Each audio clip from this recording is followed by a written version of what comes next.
দর্শক, ভোরের পাতার ফেসবুক পেজ থেকে আপনাদেরকে স্বাগতম। এই মুহূর্তে দেখানোর চেষ্টা করছি, আমি দাঁড়িয়ে আছি গাজীপুর মৌচাকে এলাকার ল্যাভেন্ডা গার্মেন্টস এরিয়ায়। এখানে আমরা ইতিমধ্যেই জানতে পেরেছি আইন শৃঙ্খলা বাহিনী সহ সেনা সদস্যরা কিন্তু এখানে টহল জোরদার করেছেন এবং তারা টানা কয়েকদিন যাবৎ এখানকার পরিস্থিতি মনিটরিং করছেন।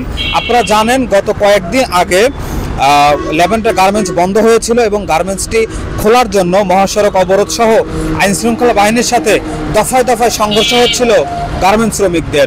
সেই দিকে খেয়াল রেখে কিন্তু আইন শৃঙ্খলা বাহিনীর এই ব্যাপক তৎপরতা।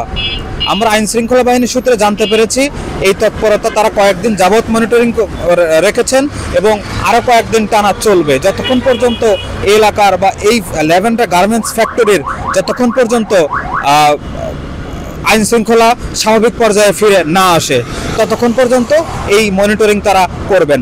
এখানে সেনা সদস্যের বেশ কয়েকটা টিম এখানে উপস্থিত রয়েছেন, উপস্থিত আছেন বিজেপি, এছাড়া উপস্থিত আছেন পুলিশ সদস্য।